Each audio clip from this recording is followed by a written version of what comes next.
Olá! A aula de hoje é sobre a independência da América Espanhola.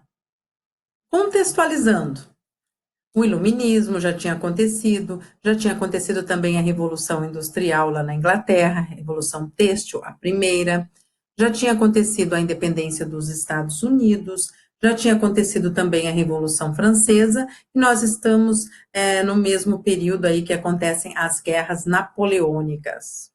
E para a gente começar, eu vou te lembrar de alguns detalhes sobre a colonização.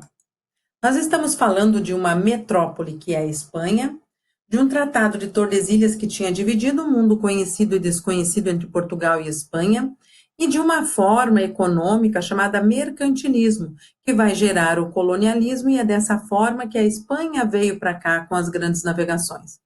Dentro desse colonialismo, eu tenho o Pacto Colonial, que é um acordo entre metrópole e colônia, para que a metrópole mantenha um monopólio, o uso exclusivo da colônia. A colônia não pode comercializar com mais ninguém.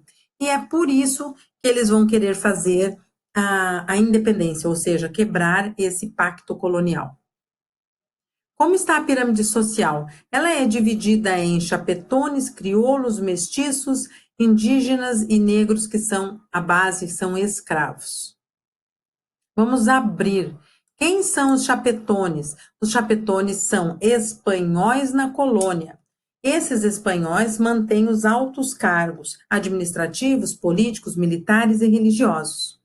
Os crioulos são filhos de espanhóis que nasceram na colônia, são ricos, porém não têm direito de participar dos altos cargos. Eles administravam fazendas e minas. Já os mestiços são comerciantes do varejo, são inferiorizados socialmente, grande parte deles eram filhos ilegítimos, bastardos, fora do casamento. E eu tenho os indígenas, que são aí o grupo mais numeroso da colônia e foram explorados pelos crioulos, vão ser escravizados na sua maioria. Falando sobre escravos, vale a pena esse detalhe aqui, a escravidão na colônia espanhola, ela é bem diferente da colônia portuguesa. Aqui na espanhola, nós temos mais indígenas e menos africanos. Na portuguesa é exatamente o contrário. Na portuguesa, eu tenho muito mais africanos e menos indígenas. Por que que acontece essa diferença aqui na colônia espanhola? Por causa do monopólio português no comércio dos escravos africanos. Para não gerar lucros para Portugal, os espanhóis preferem, então, escravizar os indígenas. E quais são os interesses de cada classe em relação à independência? Os chapetones desejavam liberdade de comércio. Já os crioulos, eles desejavam participação nos altos cargos e também liberdade de comércio. Já os mestiços, eles desejavam apenas liberdade de comércio. E os escravos, eles queriam liberdade, deixar de serem explorados. E a Inglaterra e os Estados Unidos neste contexto. Tanto a Inglaterra quanto os Estados Unidos vão ajudar financeiramente as guerras de independência, mas as duas têm interesses. A Inglaterra, ela tinha feito a sua revolução industrial, eu te falei lá no contexto, e ela precisava de mercado consumidor. Então, a ajuda dela na quebra do pacto colonial é exatamente para que ela entre vendendo seus produtos na região, mercado consumidor. Então, o interesse comercial. Já os Estados Unidos, ele tinha acabado de fazer a sua independência e ele também queria comercializar com a América. E o monopólio não permitia isso. Então, a ideia dele é ajudar a quebrar o monopólio. Interesse um, comercial. Interesse 2, os Estados Unidos, eles têm uma doutrina chamada Doutrina Monroe, que significa a América para os americanos. Então, ideologicamente, eles gostariam muito de cortar o cordão que ligava a América à Europa, que era a metrópole espanhola. Então, eu tenho para a Inglaterra o destaque é o interesse comercial, e para os Estados Unidos são dois, o comercial e o ideológico. E daí eu tenho dois líderes. Eu tenho José de San Martín e eu tenho Simão Bolívar. Os dois queriam a independência. O San Martín, ele tinha um interesse na independência, mas para ele não precisava necessariamente manter a unidade territorial. Para ele bastava fazer a independência e ter um Estado forte. Já Simão Bolívar, ele queria fazer a independência, sim, mas manter a unidade territorial e, se possível, um governo centralizado. E a independência? A independência, ela acontece através de guerras, tá? E ela se aproveita, essas guerras, aproveitando o contexto europeu. O que estava rolando lá na Europa neste momento? Eu tenho guerras napoleônicas. Napoleão Bonaparte vai invadir a Espanha.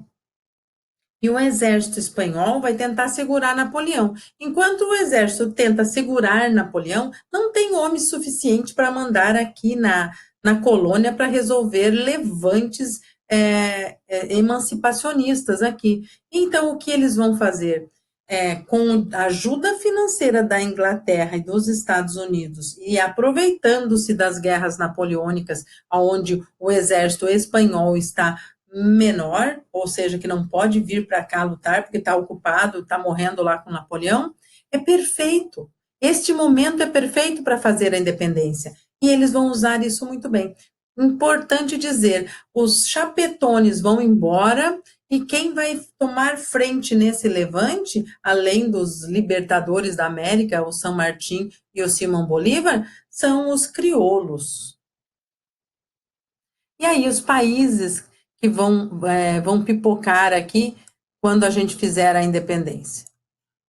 Aonde eu tinha o vice-reino de Nova Granada, vão surgir Venezuela, Colômbia e Equador. Aonde eu tinha o vice-reino do Peru, vai surgir Peru, Chile e Bolívia. No vice-reino do Prata, e esse é importante para nós, porque vai ter Guerra do Paraguai, no Brasil, quando a gente falar sobre história do Brasil, né? Vai surgir Argentina, Uruguai e Paraguai.